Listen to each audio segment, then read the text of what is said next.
Committeeman Hickey, Here. Mr. Travellini, Here. Mr. Rodelius, Here. Mr. Leonard, Here. Mr. DiGiovanni, Here. Ms. Orabana, Here. Mr. First, Here. Ms. Christie, Here. Chairwoman Gutschall. Here. Open.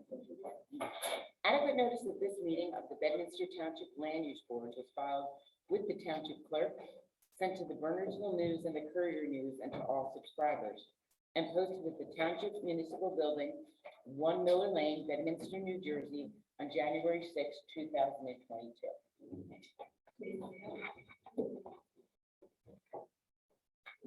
Pledge allegiance to the flag of the United States of America and to the republic for which it stands, one nation, under God, indivisible, with liberty and justice for all.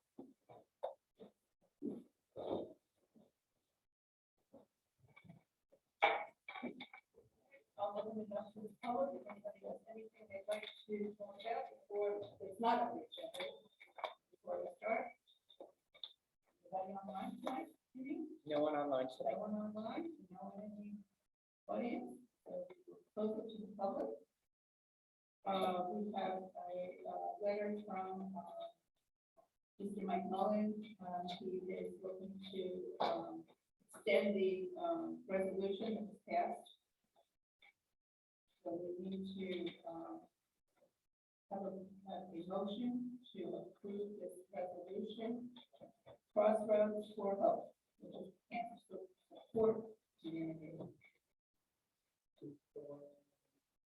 Just to the west of the road there. Right, Yeah, that's on the- correct. On the, Yeah, on Burnt Mills. that's correct. Yes.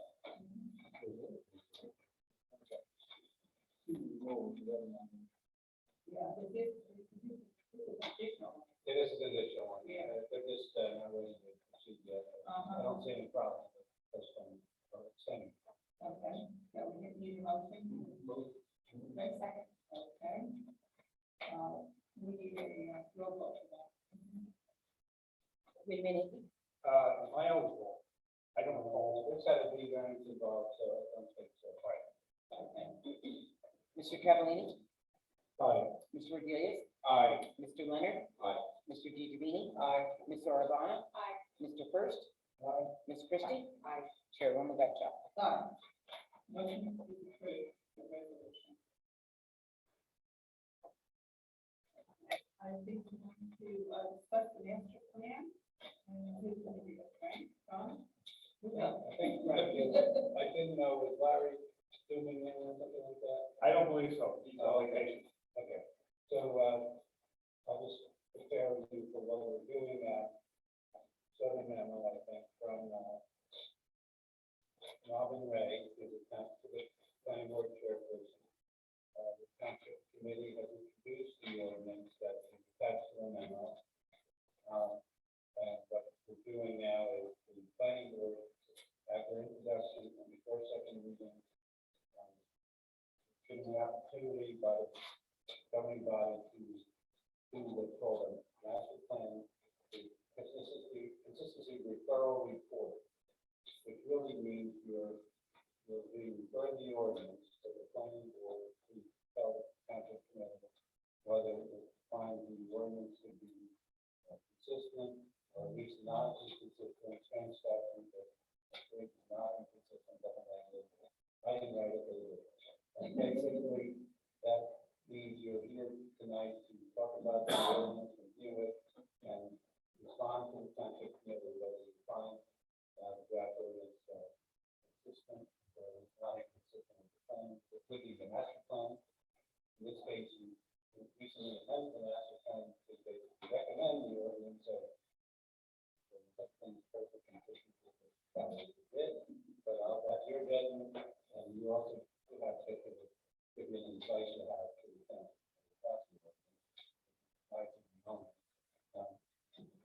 I thought Larry was going to be here to explain it, but I'm not doing that. So it's just, and maybe Colin will help us too. Basically, it's pretty straightforward. And if essentially, just issue more. If you were to find that it was inconsistent with the master plan, the governing body of municipality, and we have authority to so adopt an ordinance, inconsistent with that, provided that it has a affirmative majority of the entire governing body, in the Township of Bedminster. And provide that that resolution of findings stating the reasons why they're adopting an ordinance inconsistent with the master plan. Generally speaking, that ordinances are supposed to be consistent with the master plan, the overall plan.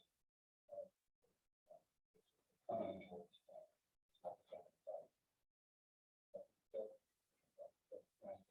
Please figure out plan on. I'm not doing that. I'm not testifying. Please testify. Oh, that's right. I'll tell the truth, but I'm not testifying. So we're not looking at the master plan anymore. No, we're now looking. We adopted it. Right, so now we're looking at the ordinance. Because of the timing of all these things, we, almost the minute we adopted it, we got the ordinance that literally mirrors it exactly. As the person who did write this originally, so that it's the reason the non-consistent is there, because I just thought that was crazy too. The consistent would be what we just did.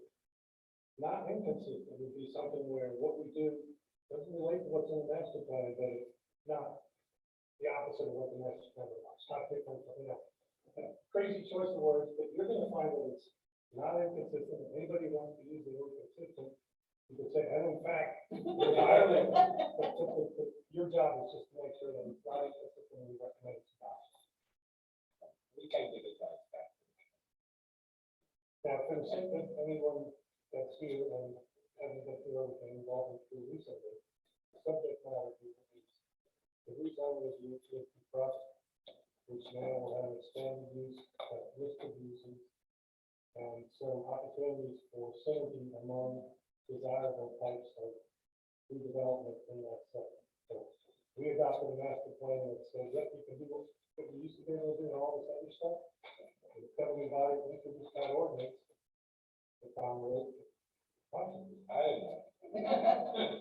I'm out. I worked on it. So I think we're very safe territory to make that time, unless anybody has any questions.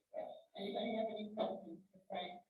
I don't recall Frank is having a detailed discussion about the master plan, about the bulk standards. I know we tried to make them fairly broad, so that we can accommodate various different uses, potential permutation. There, so we spent a lot of time talking about the permitted uses, the accessory uses, what was specifically prohibited, etc. And the last conversation I remember having about bulk standards was, we were going to try to make them least restrictive as possible. So, pardon me for not bringing this up sooner, but is that what we have here? Is a broad kind of whack at bulk standards here, so as not to be restricted any more than absolutely necessary? What we have here is the opportunity for some subdivision of property here that not independent of lots.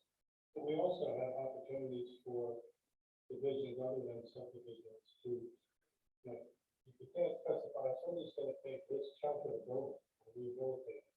And they commit on the main drive, and they're talking back, but the truth is, there's not gonna be a lot for that. There's gonna be a dedicated part of the property that the county is at the time. There won't be a minimum standard for that. And frequently, it's a good thing that there's open, but if you want to subdivide, right now you're gonna need 400 feet of frontage, 15. But you are doing, but you're saying this is, which is, Larry and Paul worked on them to make sure that if someone wanted to come on this property, they are very unrestricted in the sense that they no longer use Florida ratio as deviation from Florida ratio or P variance or whatever. They no longer have Florida ratio as any kind of restriction. So that gives the freedom to the applicant to apply for site, preliminary and final site plan,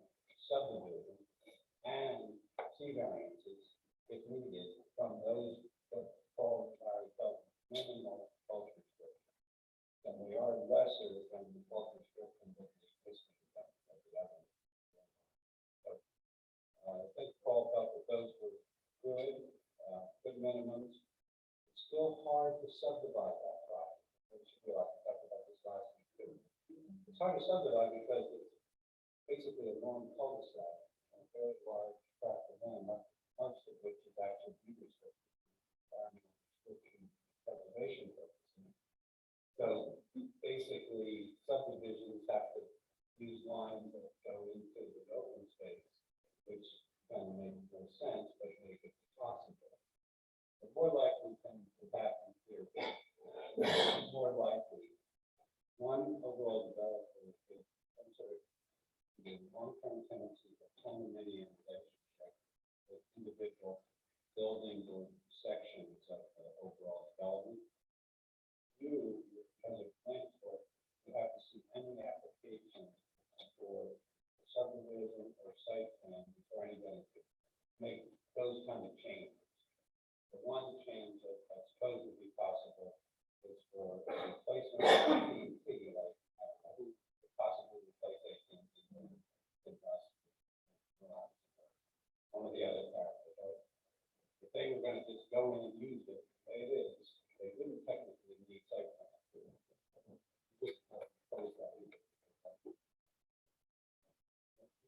Basically, continued use of its county. But apparently it's very unlikely.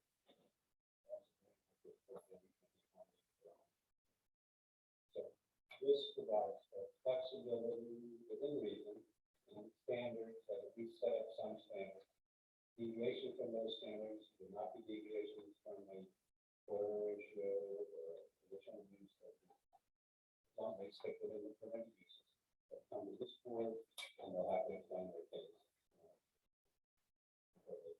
Okay, so then as a follow-up, so if someone were to go back to Jack Sunrise, even if it was just a simple split, east-west, north-south, bang, bang, okay?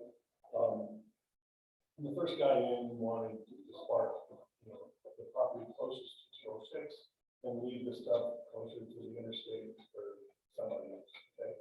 So I come in first, I take, how many acres we call this? 200? Probably. 200 acres, right? So I come in and take the first 100 acres closest to 206. You see it first as you come in, whatever, we'll leave the driveway, etc.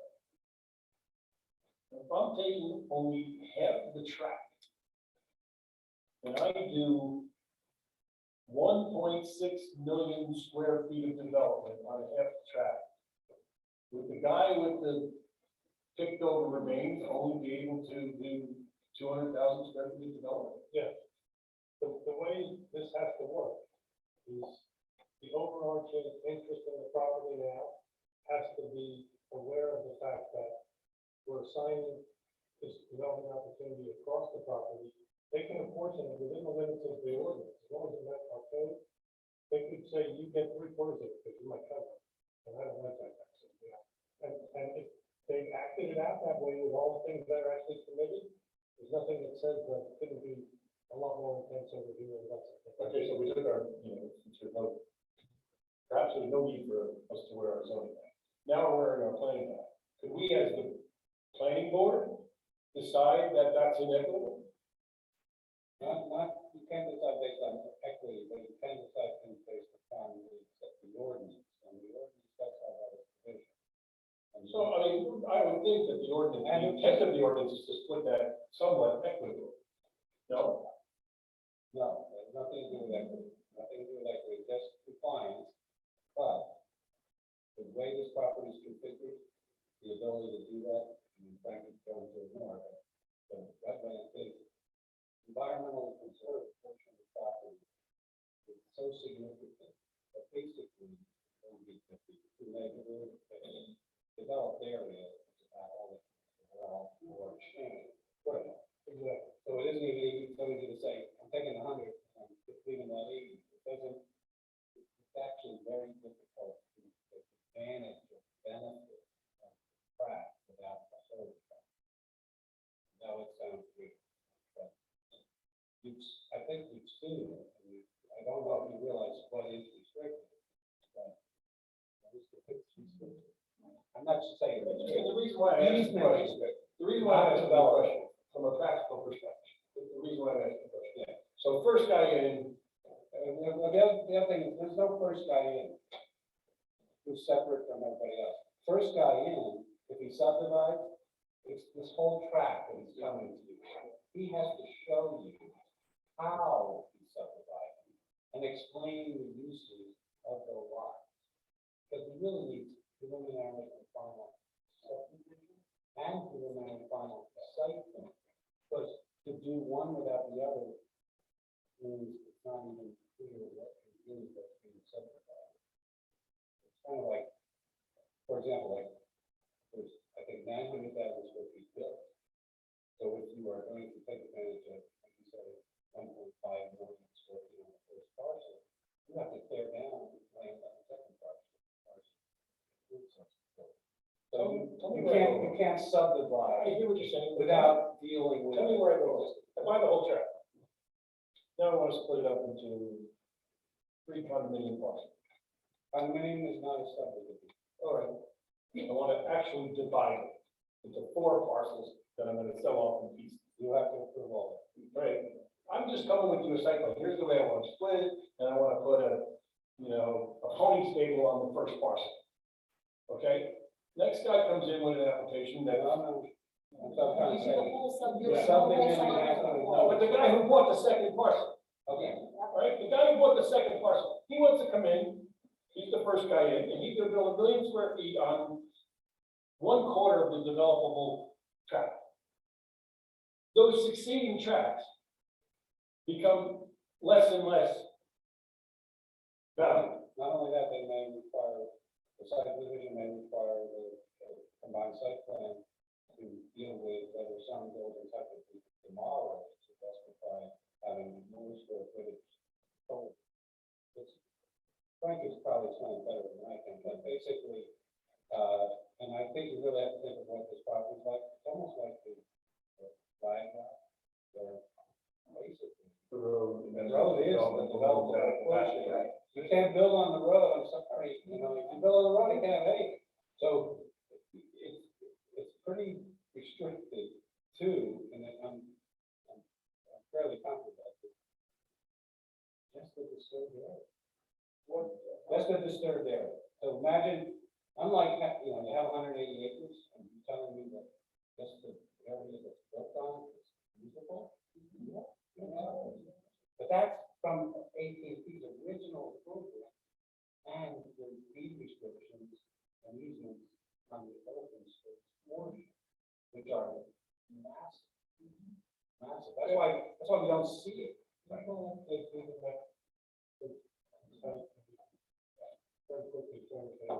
Which is in more of a fraction of the problem. Yeah, that's just the good part is you're gonna see We got everything. these, we just described it, we have these norms that if someone were to divide it, you got that 400 feet frontage, you got that 400 feet, lot depth, and all these criteria for when somebody comes in to subdivide, okay? Now, after they subdivided it, the first piece that's developed, whether it's the first buyer or not, the first piece that's developed uses up most of that allocation of the square But footage. you missed the first step. The first step is that anybody who has this kind of money is going to know when they go to sell it or when they go to buy it, they're going to want certain rights. So if you owned all of these and I came in to buy, you would have a deed restriction on how much of it I could develop. What? Otherwise, You're probably even gonna have to. residual land is worthless. You're probably even gonna have to tear down something in order to build on more than what's already there. If you look at the drawing of the property, so everyone understands, the other thing, Paul said basically, it's very unlikely that anybody will ever subdivide. Okay, so we're sort of having a discussion about something that's very speculative. And we'll know. Yeah, That's really my question. and I froze out with Paul, and I went over that, I was concerned, but he was, and I think about it, as a planner and attorney, dealing with subdivision all the time, it's just really hard to subdivide a property like this. Can do it, but you probably won't. Because you literally will have to draw lines that go into open space. Just so So right now, this is one lot. This is one lot. Yeah, one talk about subdividing, you have to get a second owner, or you have to go major subdivision to get to that. You don't have to have the second, No, you can, you're right. there Yeah, are you can reasons sub- to It's subdivide. more likely that if you there'll be have- one party seeking this preliminary site plan, somebody to approve the whole tract, and simultaneous preliminary site plan approval for at least phases of it. When they do that, they need to deal with the consequence of the phasing on other lots. And I think what you're gonna do is actually be telling people, well, no, it has to have a relationship. You can't, you can't just block off the access. In other words, you can't even have a lot that doesn't have frontage on the street. What I have in my head is that I have this 180 parcel, 100 acre parcel, and maybe only 50 acres of it is developed. You could show me a picture, maybe. But maybe only 50 acres of it is developed. We're already talking about different uses on the property. So if I got one developer who wants to develop some kind of lab structure of 500,000 square feet or 1,000,000 square feet, maybe a multi-building arrangement of 1,000,000 square feet of lab space. And then I got another developer that I want to subdivide the parcel for, so that he can do some mixed-use retail hotel thing. And what I have in my head is something like Foreign Park. Okay?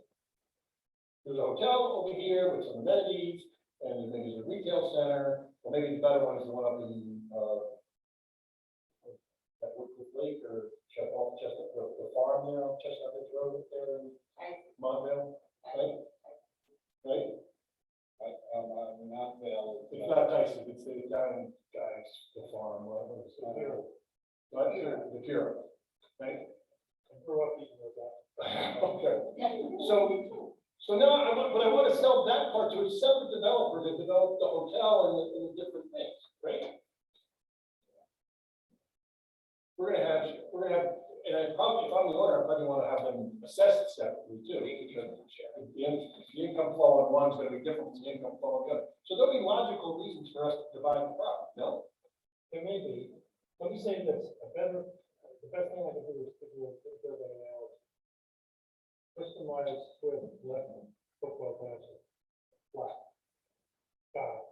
They had a campus that initially was mobile campus, and had a ringway, and all these buildings that were connected with all kinds of central buildings. They came in for a subdivision within the ringway, which is not a public street, and they have a lot that we subdivided that doesn't enjoy any public street. That's way more than adequate access, but not from the public road. Because Beijing wanted to own their own 12 acres, or 8 acres, whatever. So that they could build what is going to be an incredible magnet for other things like what they do, which is all genetic things. Cancer drug stuff and so if we had somebody come in here and say, the only way we're interested in doing like Adrian was down there is we want to own that building, that part of that building. We want to be able to draw lines and sell it off to them. And what I suggested at one point in this process, that a lot of towns would meet this challenge, because you well identify the challenge. With something like a general development plan, which the owner would want because they get long-term vesting, like 20 years, protected rights, but which the town would want, because they've got to tell you something a lot about what they're going to do, and what they're going to do to serve what they're going to do. So they're going to give you a very, here, we're flying by zero, okay? It's almost like, as long as you're in the right categories, we want you. And we don't need to overthink it to get you in just the right spot. Because if you get here, you're in just the right spot. And I didn't fight back because I think that flexibility, what we told us over and over, it's that kind of flexibility that will get somebody ready to come to this town sooner rather than later. So, yeah, if you did it through the GDP approach, and you may have done this one, you know, like, somebody may step into the shoes of current owner and want to come and ask you to put those provisions in to deal with the statute of laws, so that they can get the long-term vesting, so that it makes sense to them to know that those protected rights will be over the next 20 years. They can act out this big vision like that. Right now, we don't see anybody coming to this big vision like that. And if we do, they probably come to us to talk about it, in that big vision. So we have a big vision for a lot of pieces coming together. but the pieces will be important parts of an overall whole. They won't each have the separate thing. It's also a big chance, by the way, that light, the current owner, will want to be in charge of that. The process, these users, or by, they own the whole tract, all the service area, all ability to get to floor area, no longer floor ratio, right? And when you control that, when you own that, you own those rights, you let those rights have the best of the community. And not all of it. I don't know if they look at that, but the bottom line is you decide whether to approve it. Pretty complicated, like, without a subdivision, and it's incredibly more complicated. No matter how we write that. Okay, so the way it's written is appropriate. It's broad, but you're satisfied, it's broad enough to be as inclusive as possible. That's right, and I think that works, and I'm not too worried about the downside for you, because the upside is it's good, and the downside is restricted by the property itself.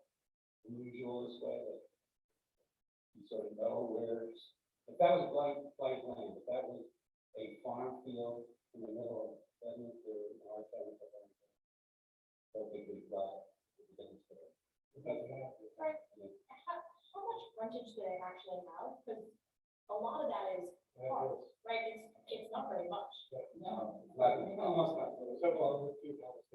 So the stream flood. Which is only, it's How do you only a access the couple park? hundred feet. So Without those improvements, this would never get developed. Yeah, they would have, probably, for subdivisions on a public street, they probably have to turn this into. a public road and then you get more. And then there's others to be willing to accept that. Yeah. Although you can ask for subdivisions on private streets, but the kind of minimum. Right, but there's a frontage requirement. There's still, all those standards still kick in, the frontage, and even though it's private, the improvement levels required, still the same. Basically, if you don't have any street, that's another variance that is not something that the board has to grant. Right, so it's, you're covered. The reason I asked that, pull this up, and I don't want to make this different than what we're going to do today. If you look at the built footprint, two buildings there, parking garages. This parking lot, these extended areas that go out and that have been cleared, if they've already got some kind of paved surface on them, will be eligible for further development.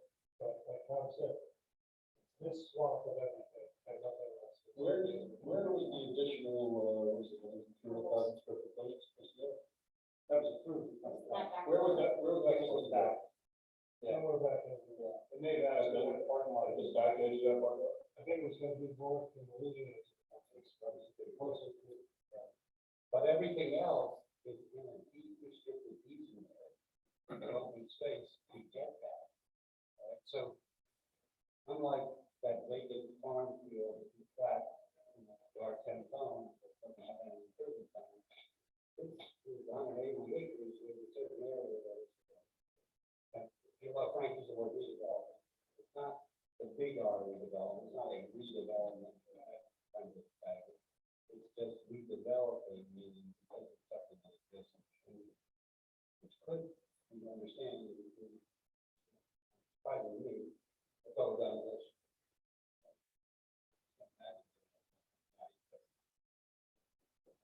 That's the real work. So if everybody's clear with what it is you're going to recommend, as Tom said, if you make a finding that the ordinance number 1022, ordinance 3, is not inconsistent with the master plan as amended on November 5th. And as a recommended action to pay it. Anybody else have anything? Clear? Yeah. Very clear, right? Very much. All rush. We'll open it up to the public. Anybody else want to leave? No. Online? Not online.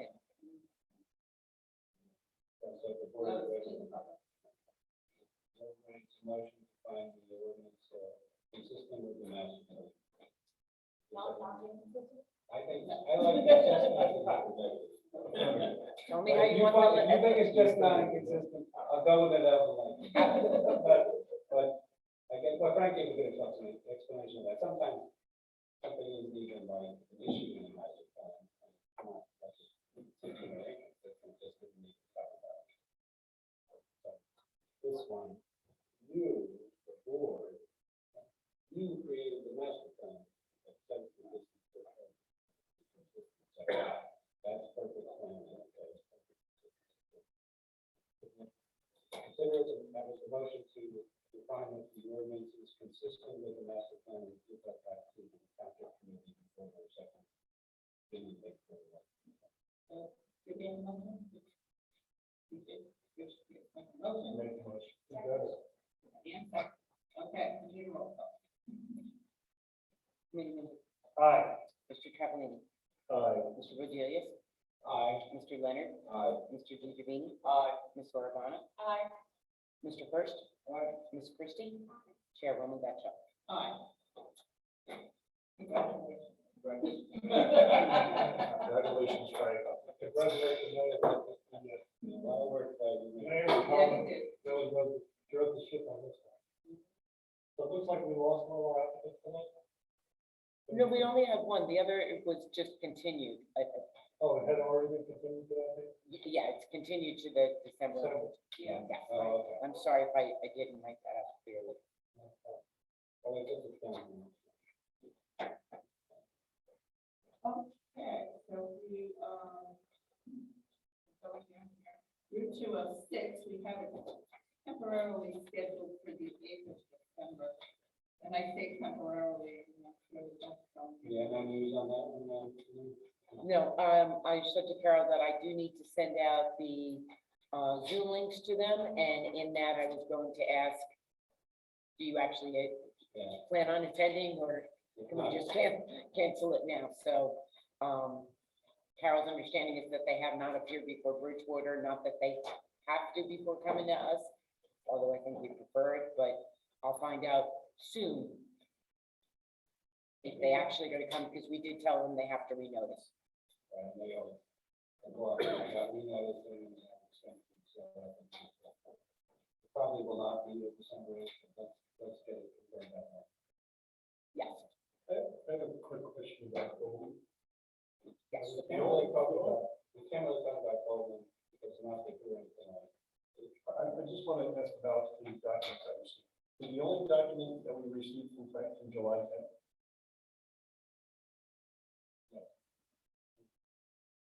The July 10th is the Frank memo. Yeah, Even though- this was originally on for that, Aaron, August. Yeah, we're going with. They carried, it's carried by the applicant. But I have a memo from Paul from October. Yeah. That was updated. Yeah, we'll just like stuff. Okay. So those are the operative letters. Thank you. Just a technicality issue. Yes. No problem. So that's scheduled for, September 1st. They are definitely December 1st. Okay. Okay, so we're ready for a new hearing, like the hearing. And,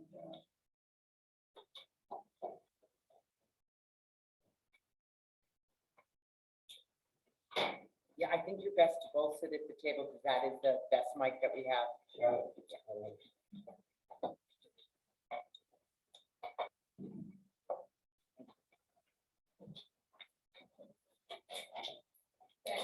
Good evening, Madam Chair, members of the board, board professionals.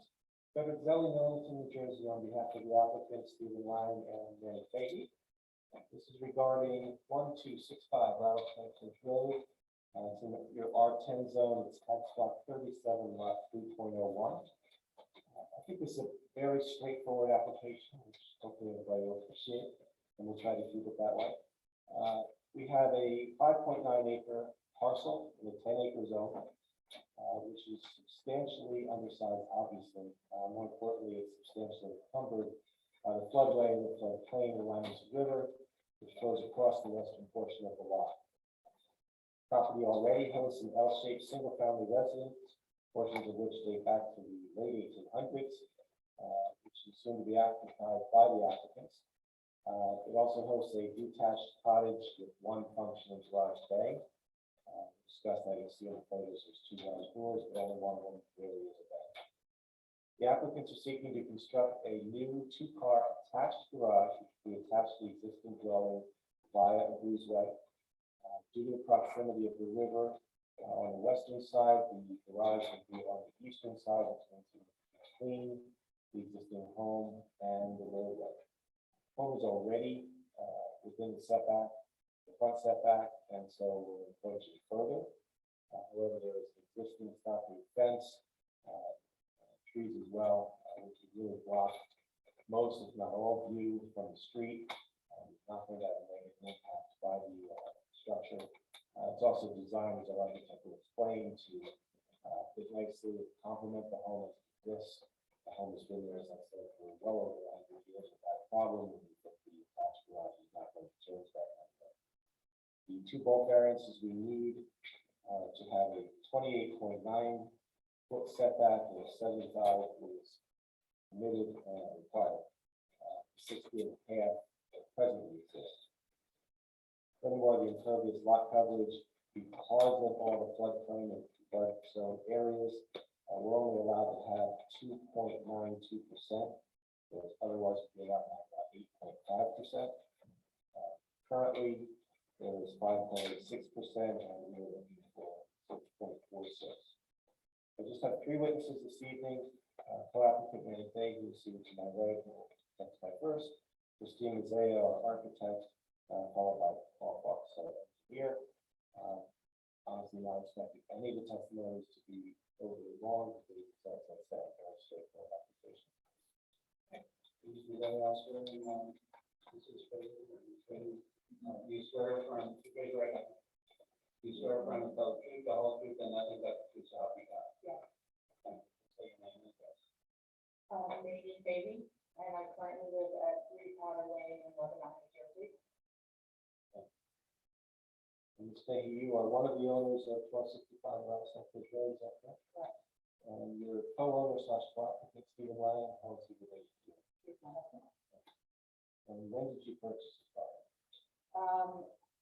I don't have the exact date, but I think it was around 2011, and then it was my former marital home, and I bought out my ex-husband in 2017. And you indicated you live in Lebanon now. Right, we're living in Lebanon with the intent of selling our current home, and the intent is to move to 1265 Austin. And besides you, Mr. Lyon, is anyone else who residing with you at that location? We have 4 children, 3 are in college, and my youngest is in high school, so depending on the timing, between back and forth, and my high school age, and also my father, John Ferguson, moved in with us 2 years ago, so we would also move for that. And obviously, Mr. Zay is going to go into great detail, but just tell us in your own words what you're proposing. So we're proposing to add a 2-car attached garage to the home. There is a cottage, there are pictures that you can see that's separate, and it does appear as if there's a 2-bay garage, but there's only 1 space for a car, and very, very tight. If you can get a car in there, but it's very hard to actually get in and out of the car. So we're looking to have an attached 2-car garage. Is there space above the garage? As dormers and There's a storage space, is my understanding. so you're not covered with living space. And what is the existing, just board application, what is the existing cottage? So in the past, we have had tenants there, but we don't currently have any tenants there, and I don't foresee that we would.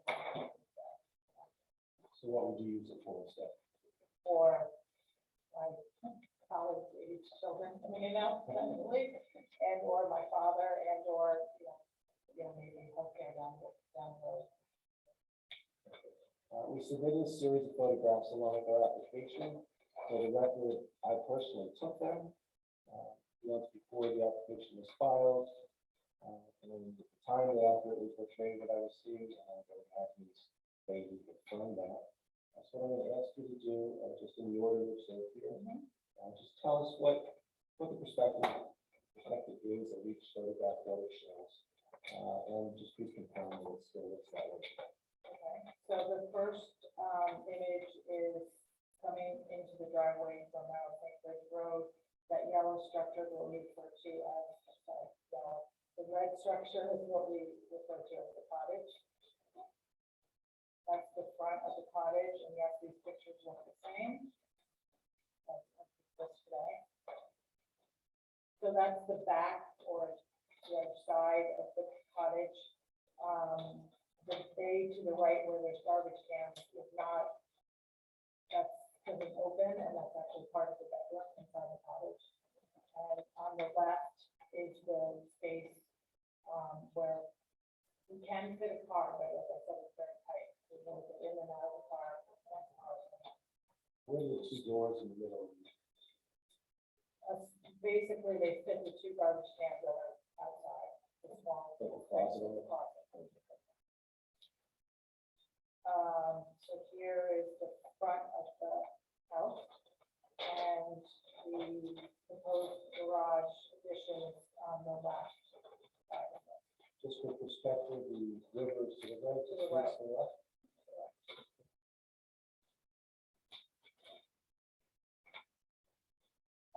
This is the open field, basically where the garage would go attached to that side of the house. And the road is to the left.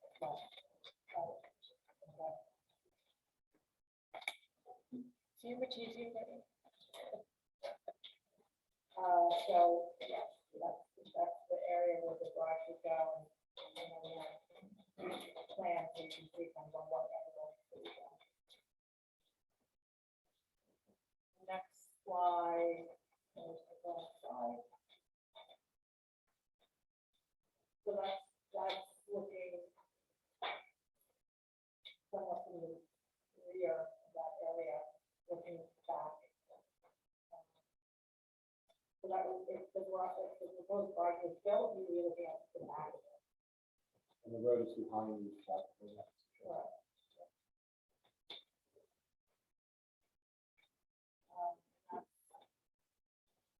Basically, the house is an L shape, so that's probably the largest portion of the back side of the house. The river would be to the left.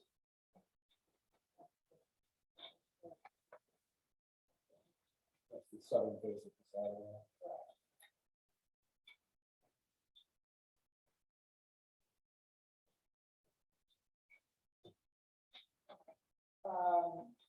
So we have the river, and if you're looking at the last picture, this is the other side of the L, which is the other side of the back of the house.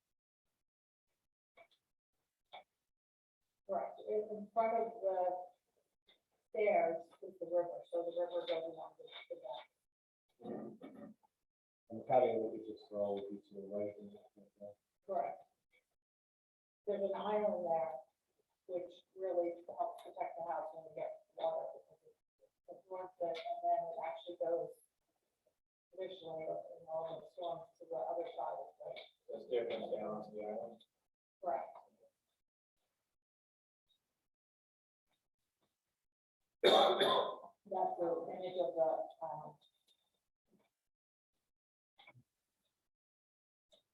So from the photographer's perspective on that slide, the house would be to the right. On the left. So that can we pop back to stuff?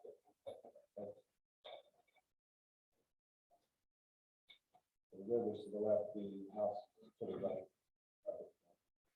yeah, it's back, but from that,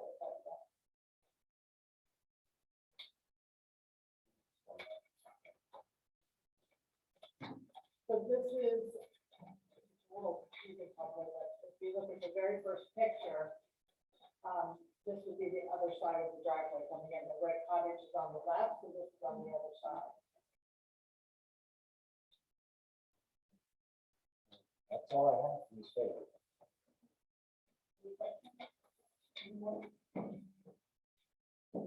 Thank you. Sure. So I think So this whole property, you only have one small, one car garage? Yeah. That's all? Put my question. Yeah, there's nothing, nothing else. And as I said, we never put a car in it when we were living there because it's just really tight for mowers and bicycles. How many But I- bedrooms, how many beds in the house? How many beds? Bedrooms and beds in the house? 5 bedrooms, and I think it's, I have to count, but I think it's 5 full bathrooms and 3 halves. It's, well, the front is very deceptive, it's a large home, and from the back, you kind of get a sense of the scale, so, The cottage has another bedroom in the bathroom. yeah, it has a little living area, a little galley kitchen, and then a bedroom. So that one bay is an open, that's really part of the bedroom, so it's deceptive. And what happens to the garage in the proposal? I'm sorry, you may have mentioned it, I just didn't pick up on that. The current garage, Nothing, nothing, it just stays. stays, yeah, we're going to Do you understand, as you said, one knows. yeah, storage, yeah, yeah. I mean, my husband and I have 4 children amongst us, and I'm also my father, so that's. Plenty of need for space. Yeah, we're not only asking for 2, not 5, but. But it's 2 cars. Where's the septic field on this picture? That's a good question, if you, Because I thought I saw the cleanup, you did, well, or, I don't know if everybody here from Bedminster, when we did this house years ago, we put it in the septic, and it was quite a process, but if you're looking at maybe the 4th picture, image. The 4th is this. So that is, but the architect and the engineer was working through that. But the actual field is that last, image, that's where the field is, it's across the driveway, so there's, I think, from my memory, at least one pump, that, pumps it over to that other field, pretty well. field in the very northern part of the property. The field is in that last slide shows where the field is, the other side of the property, so if you drive into the property, the cottage is on your left, the field is on the right, on the other side of the driveway.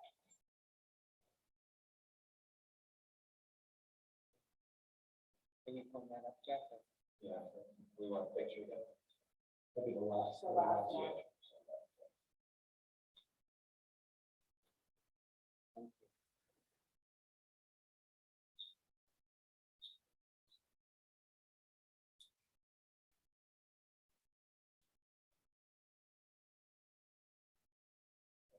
Not that will actually, exactly, yeah. I'm sorry, the last thing, the 12 out of 12, 12 out of 12. Right there. So that's the field beyond the fence. There is beyond.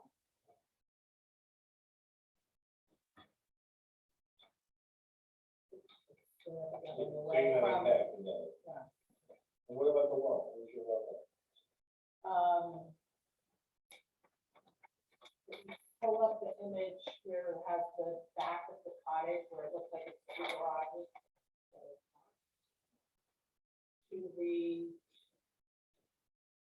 To the right of, so the garbage cans are not too many feet from the side of the cottage is the one.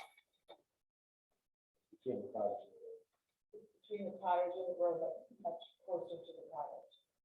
And there's quite an amount of distance. Of where the whole project and the distance.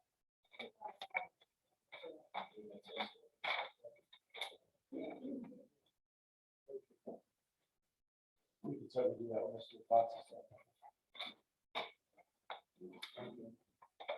Thank you. We'll talk about this. I was swear, Mr. Fox, I'm the architect, so that's gonna- That makes sense. that way, they go out of order. Come forward. Okay, come forward. The audible to the mic. Sorry. Mr. Bell. swear affirm to tell the truth, the whole truth, and nothing but the truth, so help you God? Please state your names and addresses and spell your last name. Christine Miseo, Miseo, 211 Washington Corner Road, Burlington. Paul Cox, FOS, 15 Vermont Place in Park. First name is Jessica Qualifications as qualified professional engineer. So any other licenses for you? And the board, I believe the board is over there. Christine, No, I haven't had the pleasure to go before this board. Ms. Mazay is my next witness on this. You want me- Talking to Dr. Moment, the license is there, your signature on the, easier for you.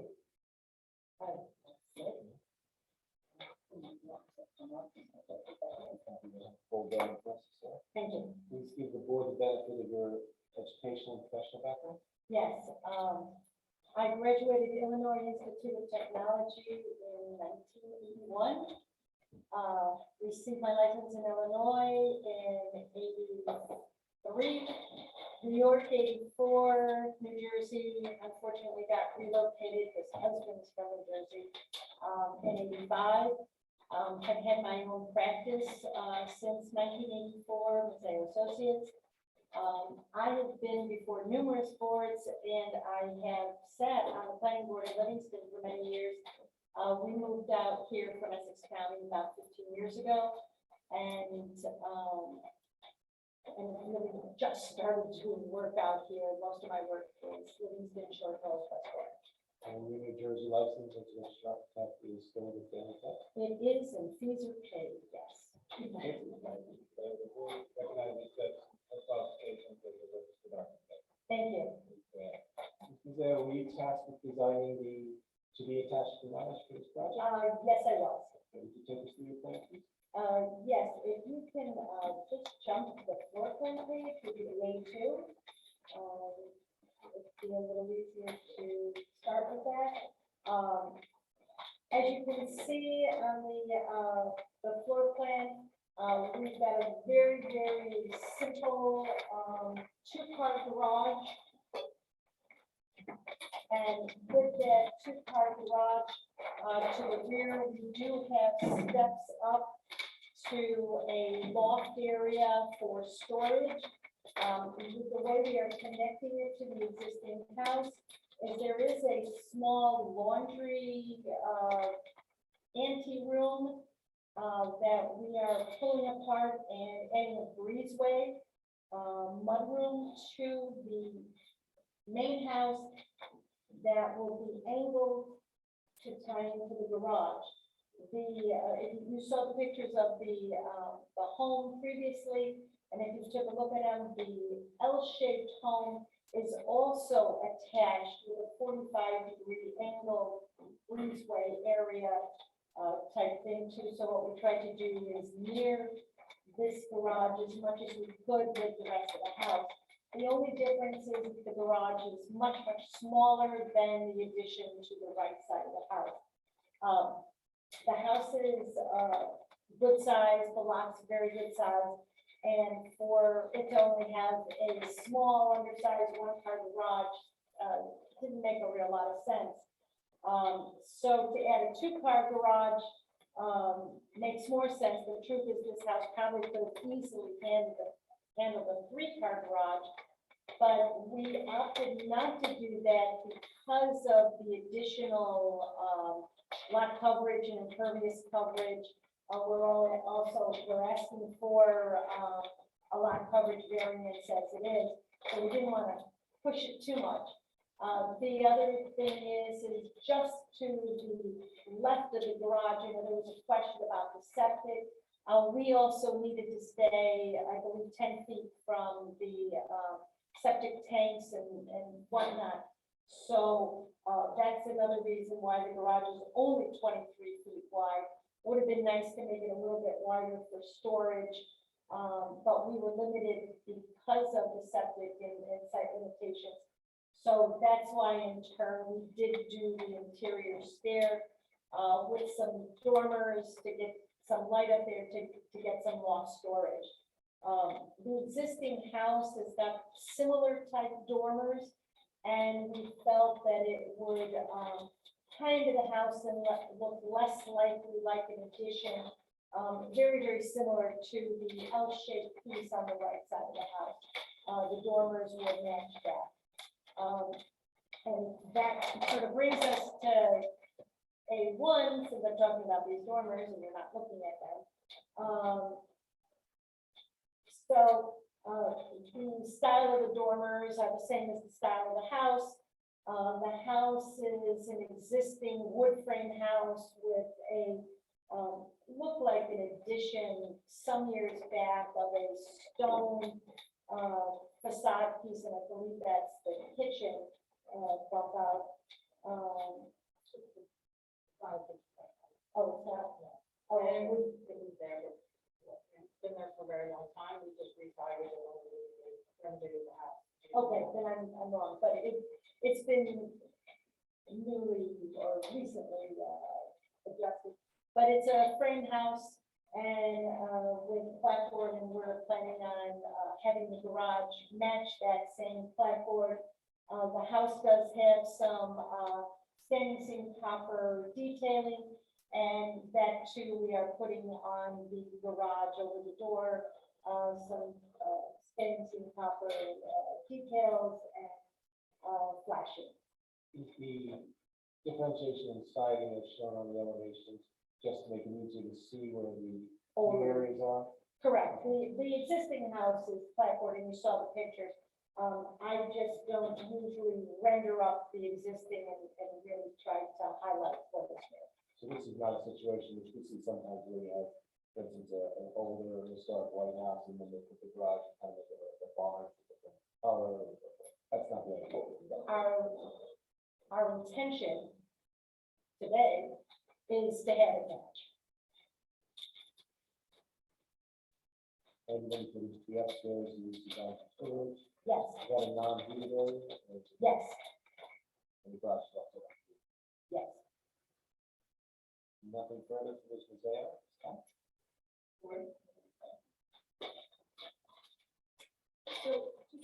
So I'm clear, when you're standing in the middle of the driveway behind your facing stone, Yes, bump out in the house, and the garage doors are also facing you? yes.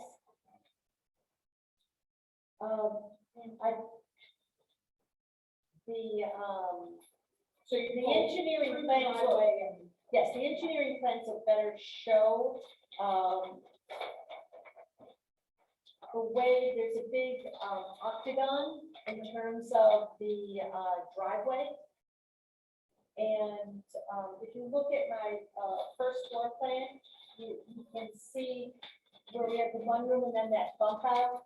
That bump out is the front of the house. So your doors are gonna be facing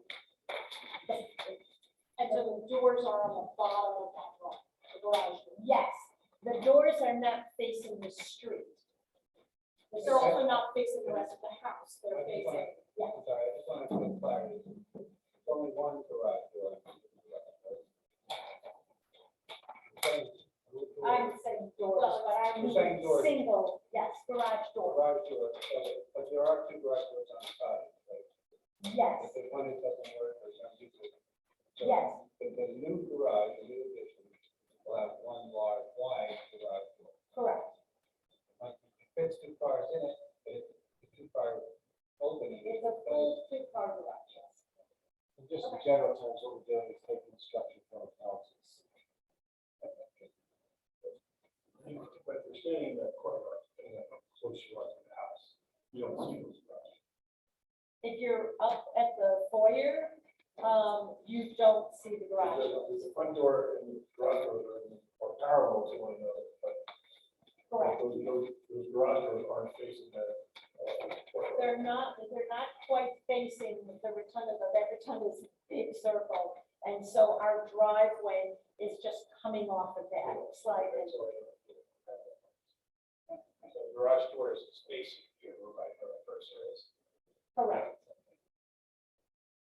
Any question about the loft space? Yes, Do you have intention to finish that space off?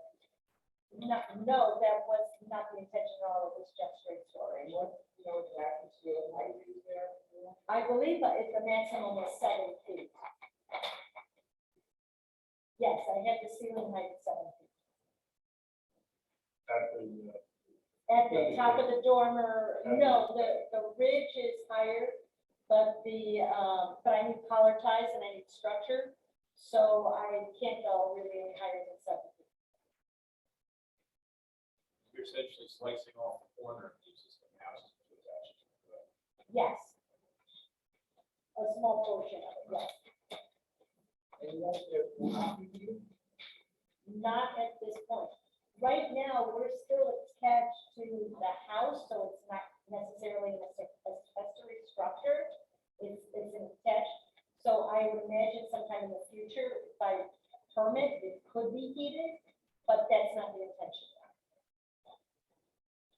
The little shed structure on the left side of the house. Looks like some subsequent addition. Oh, no, that's the attic plan. I'm looking at that first floor plan there on the right. Oh, yes. You're cutting off the corner of what is in the photographs of the shed structure on the Yes. side of the house. Absolutely, Okay, that shed structure remains, that's the one getting chopped up. correct. There's like a side door or something there. Yes, and that's gonna be gone. Chimney, of course, is generating. Yes. I have a question. I see that you have a stockade fence along the road. Is that the intention to keep that stockade fence there? Yes. This does That's not a come back, question for Mr. Fox, but Okay. yes. Yes. this does not come that close because we also have the septic field between us. So there's the tanks and part of the septic field there. So we're not going that close.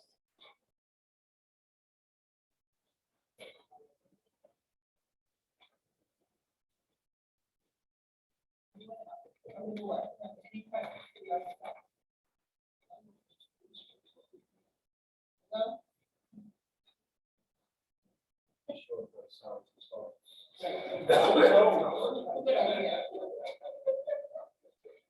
Okay, I'll open it up. Anybody, come online. Just us two. Okay, so we'll close it to the public. Last witness, Ready Paul for Fox, sorry. Thank you.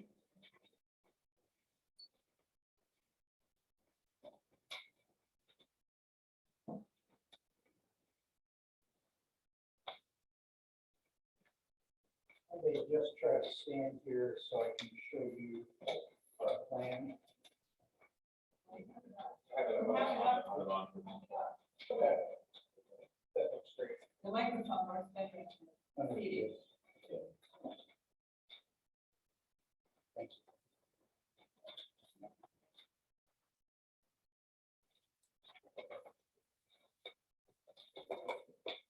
So we have shown on our plan where the proposed garage will be located. As you can see, it's off of the existing driveway circle that serves the home.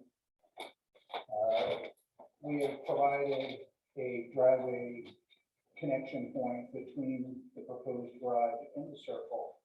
So cars that are traveling in the driveway can enter the garage using the doors that are, those doors is, it's a single door that essentially faces the direction of the existing cottage. So as you can see, on sheet 2 of our plans, you can see where the septic tanks are located between the garage and the road. And so nothing would disturb the existing screening or the fencing between the road and the house. It's all located far outside their disturbance. The stormwater runoff from the proposed improvements would be collected into a dry well located out past the existing cottage. Essentially trying to split the difference between where the septic system is. The septic system is, when you're looking at the plan, as you come in off the road, it's immediately to the right side of the driveway.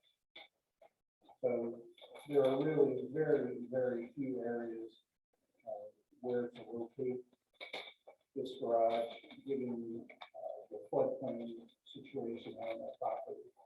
So we really try to pick the best location that minimal disturbance to the rest of the property, given there really is no other location to put it that would be satisfy the requirements. Perhaps if it's possible, can you concisely describe just for the record how the floodplain is factored in and why it is that? Sure. The township ordinance requires that we calculate permitted lot coverage by applying to this zone 5% to any area that is outside the floodplain. Only 2.5% to those areas that are within the 1% flood area. Any area that's within the floodway, where the floodwaters flow, we actually can't count any of that area for the permitted lot coverage. So the math becomes quite daunting when you have a property that is disencumbered by the floodplain in terms of the permitted lot coverage and traffic compliance. And can you suggest the setback procedures to get the records to the Sure, the proposed setback from the road right of way will be 28.9 feet. And that's the closest point that the garage will be to the road right of way. From there, it sort of goes further away from the road right of way line.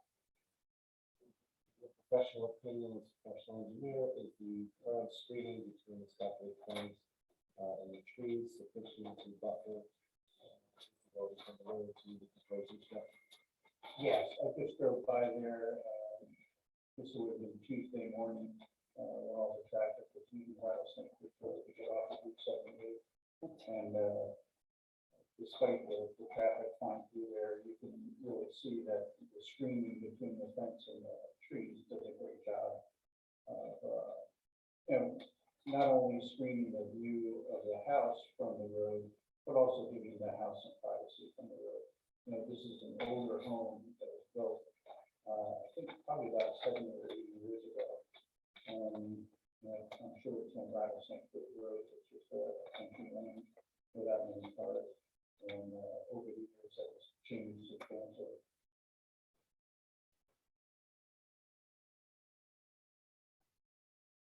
And just again, just so that you go over the actual elevation plan. Sure. So the permitted lot coverage based on the calculations and deducting for the flood hazard areas is only 2.92%. The existing lot coverage is 5.86%, and the garage and driveway extension will increase the lot coverage to 6.46%.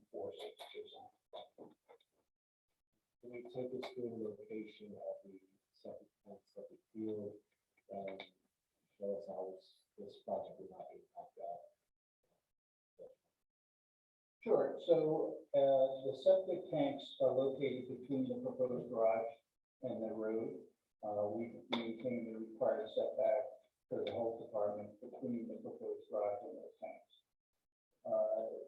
The rest of the development that we're proposing here wouldn't have any impact on the disposal, but again, it's quite a distance away from the proposed garage.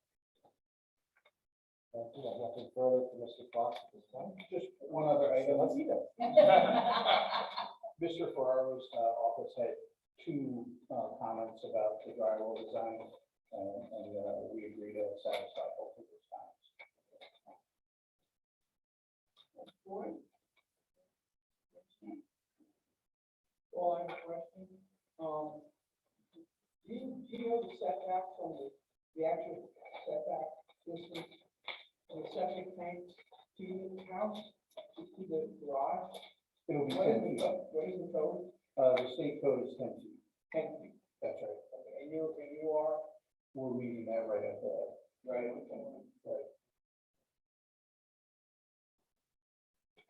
Anybody else on the board?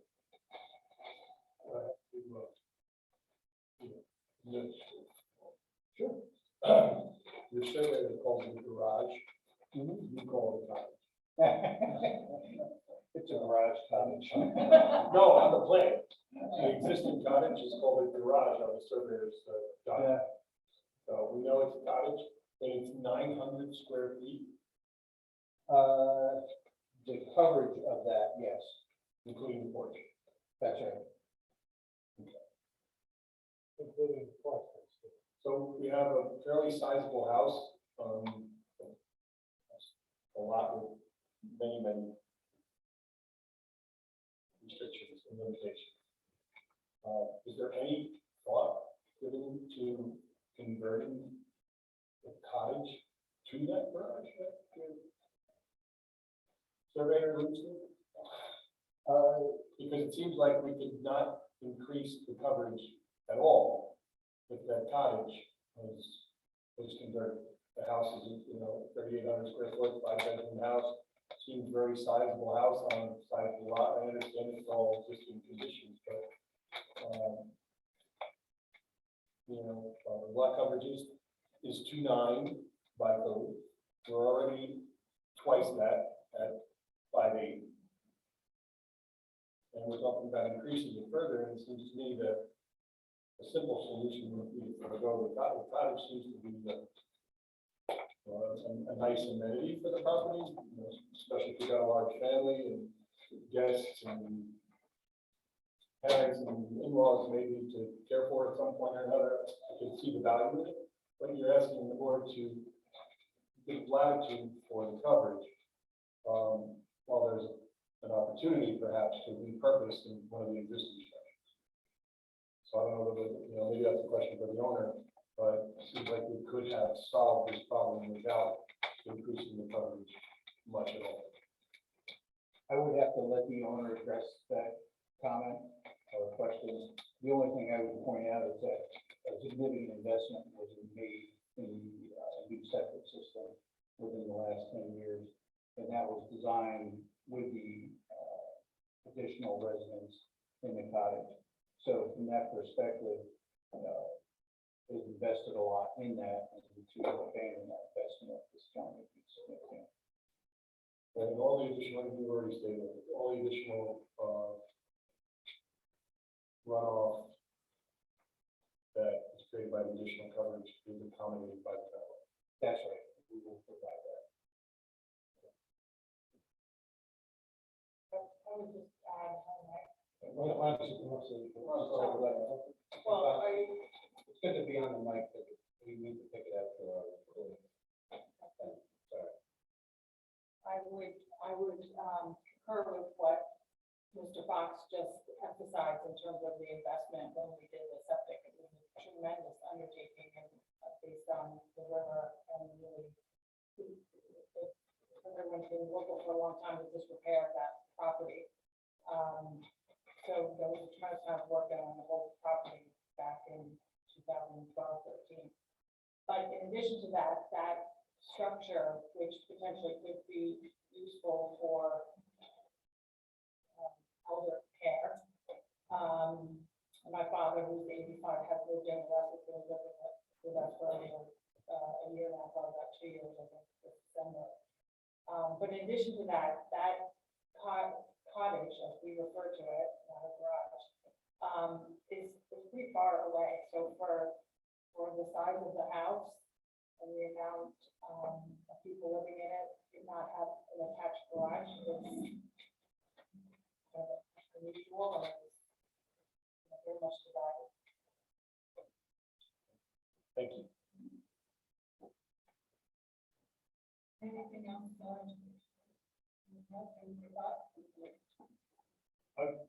Not a question for Mr. Fox, but I'm not surprised that he made the guess in there.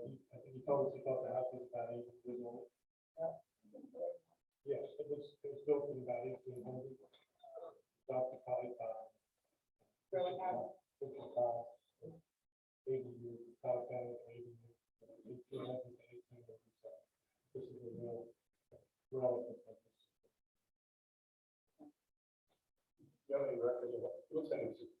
expanded several times. The house that they're talking about here is less than half the house. Oh,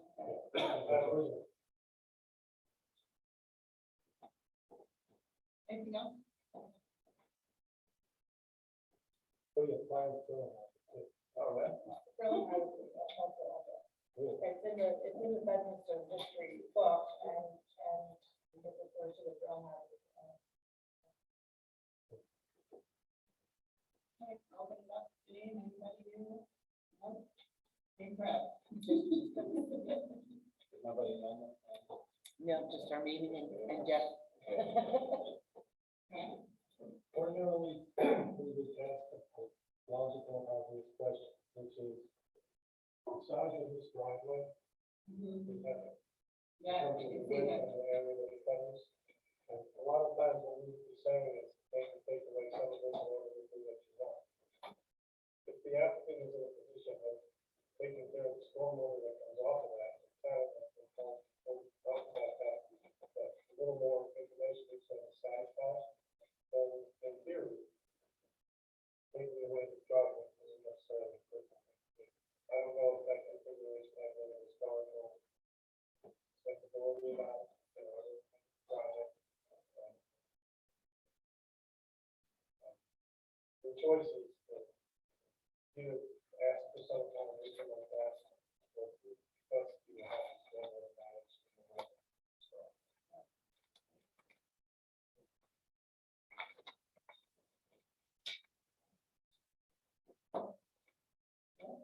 Ready to make a decision?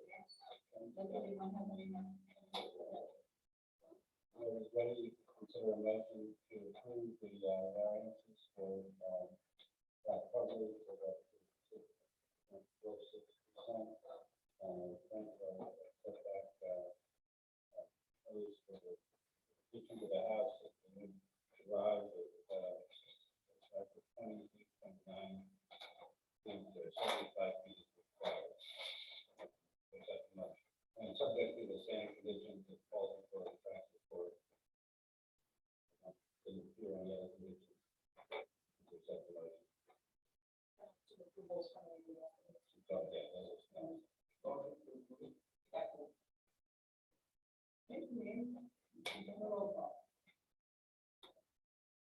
Commitment Eby, Aye. Mr. Travellini,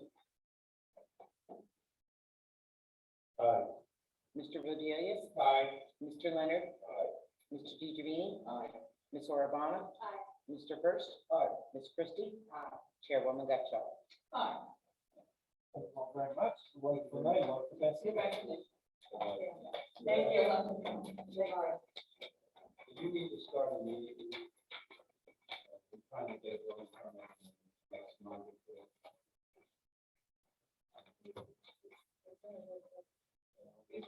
So, before we understand, it's what we want to make effective this evening, I'm seeing legal complications about this. Would you be willing to make a motion, that's the motion that's effective this evening?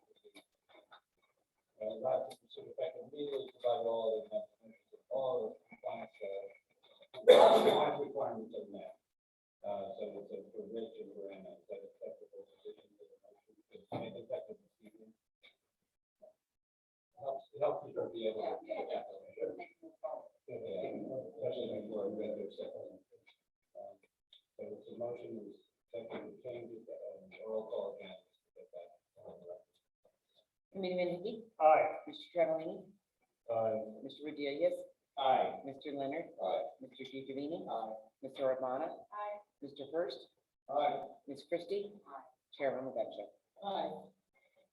Thank you again. Thank you very much. I have one question for the architect. Are you from Eleanor? There's none of you. Where are you from? And I'm Grew up in town called Bellwood. So you took over the last. Yeah. Is that actually the way? Or on the. Come on. You know what? You kept it smack him in the back of the head on your way out. Take care. Okay, I'm looking at the board, any, anything they would like to say?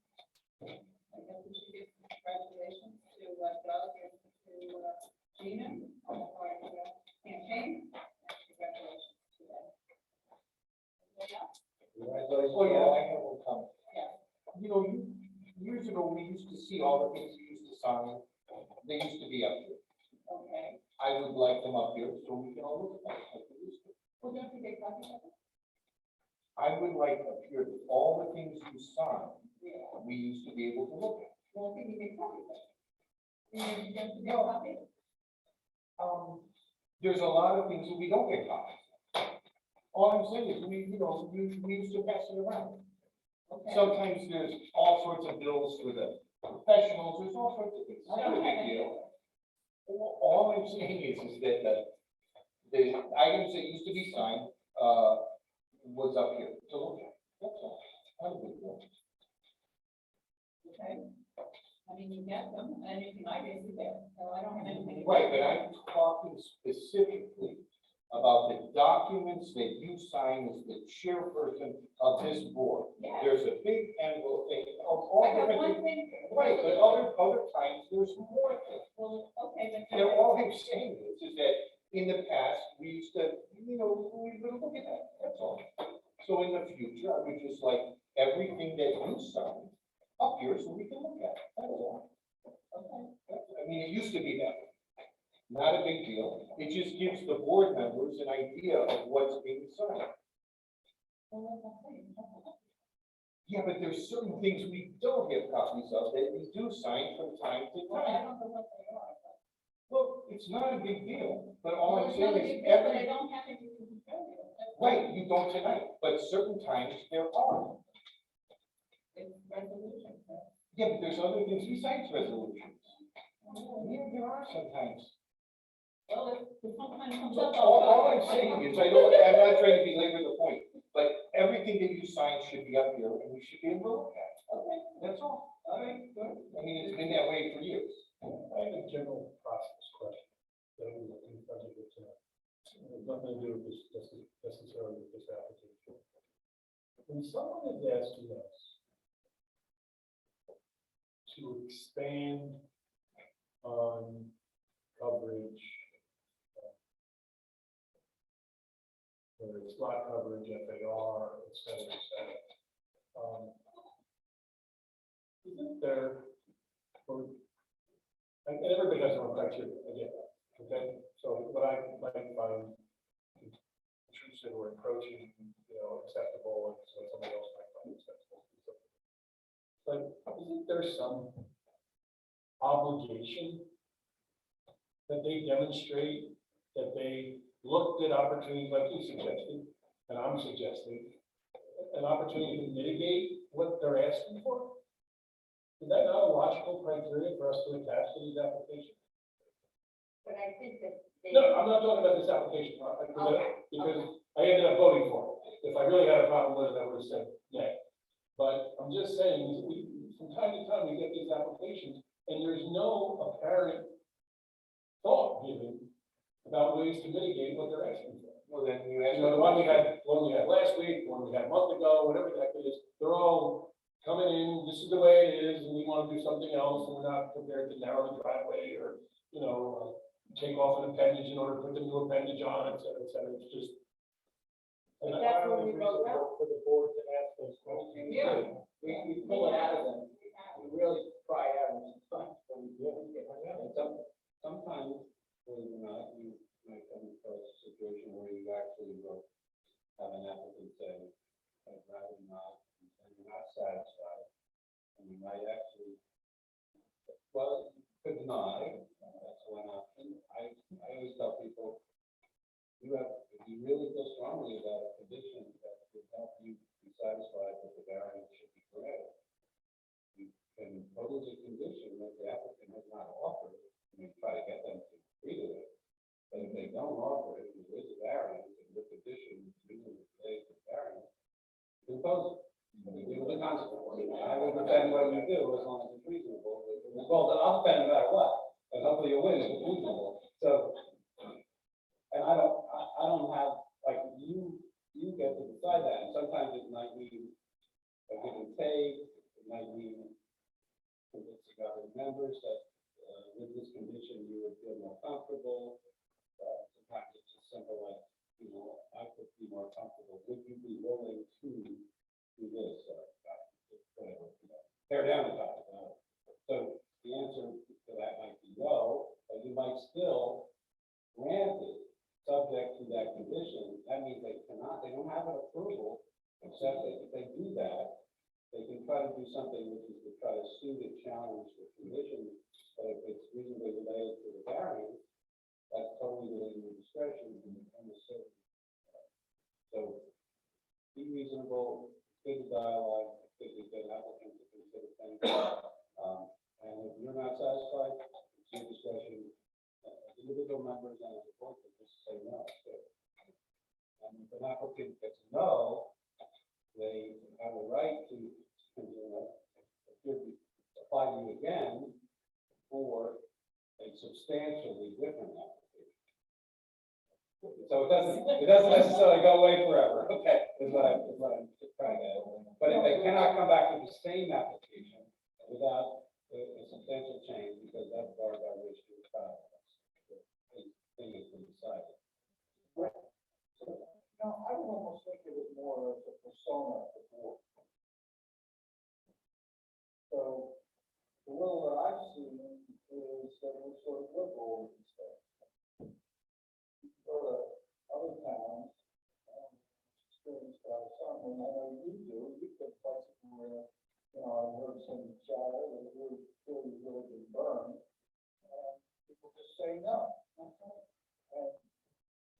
if that's the way you feel. And I've got the planner coming back to me with some of these applications saying, I think you should reduce the ask by 5%, 2%, 6%, whatever that is. And, can you make this building envelope a little bit smaller? Can you make these driveways a little bit narrower? Can you, there's always, and I don't know whether that's the role of the planner or the role of the board to ask those questions. I'm getting them before I even get to it. So that's what. Well, we've seen it. This is a joke now, but you probably have bad applications. It's a joke, Rich. Do a business in the wrong way. But I want to list them really good. But they have the right to ask. They have the right to ask. You have the authority to say no, or no, or yes with conditions, or please revise it. You don't have to be done in a night. You can say, I'd like to look at this alternative. And I don't think it's just on that, too many conditions in the town. Oh, Smaller absolutely. lots, Oh, absolutely. and that kind of condition. Much different than what, we're faced with. yeah, and by the way, you have to deal with these, like, these are tough cases where there's like the constrained lot or It's an oversized lot. even this concept of floodway, that's pretty amazing. You couldn't fill that now. So basically, deal with the particulars of a particular case. I don't think it's very good to look at it generally. I'm not so sure you are. I'm not so sure you're that liberal or that easy to. I was gonna say, I think there's a big difference. And I'm not talking as a lawyer, but I don't think it's in the law. Between a person coming in as a homeowner who wants to,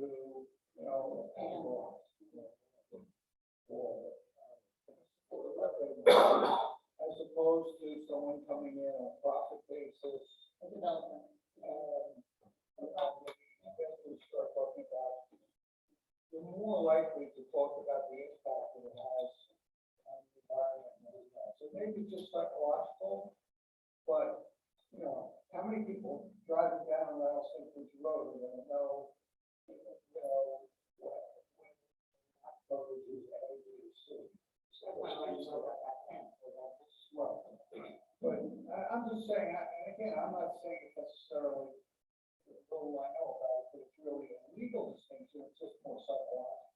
I call them, that's a good point, Steve, I call them non-top applications. There's certain applications or non-top applications, you're gonna get them, sometimes they're even woefully deficient on what they present to you, right? I got a problem, here's my survey from 1952, they don't want to even show you what they have, You get a lot more detail, but basically, there's a little bit of deference to non-top applications.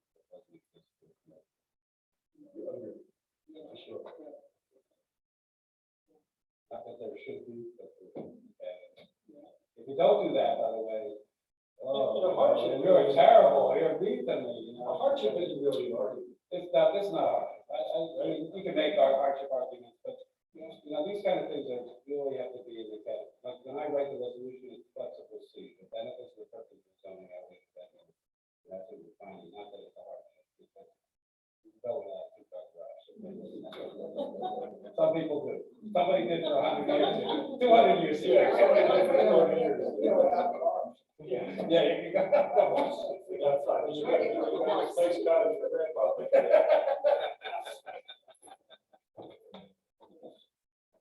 Okay, any more discussion? No? Motion to adjourn. So moved. So you'll let us know whether we have a December meeting. It's the first and the eighth, and I'll definitely let you guys know before that. All Is right. Larry really on vacation? He is, visiting his daughter. Really? And little Joe, I don't think